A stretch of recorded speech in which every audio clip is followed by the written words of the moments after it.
நாகேந்திரனுடைய மகன் அஸ்வத்தாமன் எம்பி ஆக வேண்டும் என்றால் ஆம்ஸ்ட்ராங் எந்த கட்சியோட எம்பி ஆக வேண்டும்?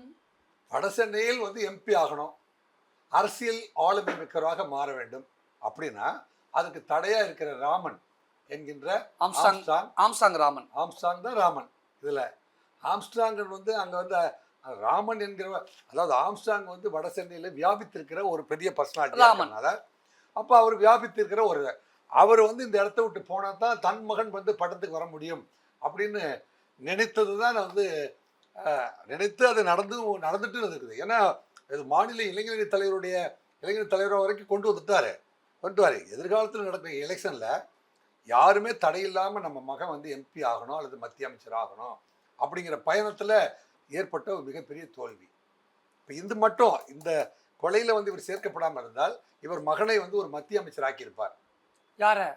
அஸ்வத்தாமன் வந்து மத்திய அமைச்சர் ஆக்கியிருப்பார். எம்எல்ஏ கூட இல்லையா, அப்புறம் எப்படி மத்திய அமைச்சர் ஆக்க முடியும்? என்ன தம்பி இவ்வளவு விவரம் தெரியாம இருக்கீங்க? அவர் வடசென்னை மாவட்டத்துடைய மாநில இளைஞரணி தலைவர்.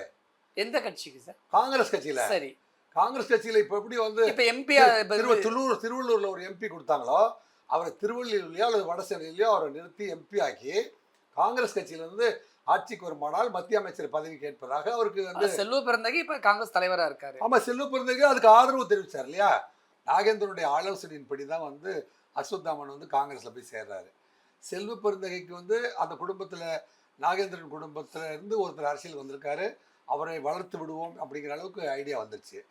அந்த செல்வ பெருந்தகை ஏன் வந்து நாகேந்திரனுக்கு மகன் அஸ்வத்தாமனுக்கு இவ்வளவு பெரிய பதவியை கொடுத்து வளர்த்து விடுகிறார் அப்படிங்கிறது சில பேருக்கு பொறாம இருக்கு. இல்ல ஆம்ஸ்ட்ராங்கை இப்படி டீல் பண்ணணும் அப்படிங்கிறதுக்காக இந்த பக்கம் அப்படி வளர்த்து விடப்பட்டார்களா? ஆமா, அப்படியே அந்த மாதிரி. அப்ப ஆம்ஸ்ட்ராங் வந்து மீறி அரசியல் பண்ண முடியுமா? ஆம்ஸ்ட்ராங்கும் இல்லைன்னா இந்த இடத்துல அரசியல்ல வந்து நம்ம வந்து சுயம்புவா வந்து எழுந்து நிற்பதற்கான வாய்ப்பு இருக்குது அப்படின்னு ஒரு சிந்தனை அவங்களுக்குள்ள இருந்தது. ஒருவேளை இது இந்த மாதிரியான ஒரு மர்டர் இல்லாம, அதாவது ஆம்ஸ்ட்ராங் கூட ஒரு காம்ப்ரமைஸ் பேசியோ அல்லது ஒரு ஏரியாவில் நீ இருந்துக்க எம்பி தொகுதியில் நாங்கள் நினைக்கிறோங்கிற மாதிரி ஒரு அமைதி பேச்சுவார்த்தை நடந்திருந்தா இவ்வளோ பெரிய பேரழிவு வந்திருக்காது. இதில் வந்து கிட்டத்தட்ட 8 பேர் மரணம்.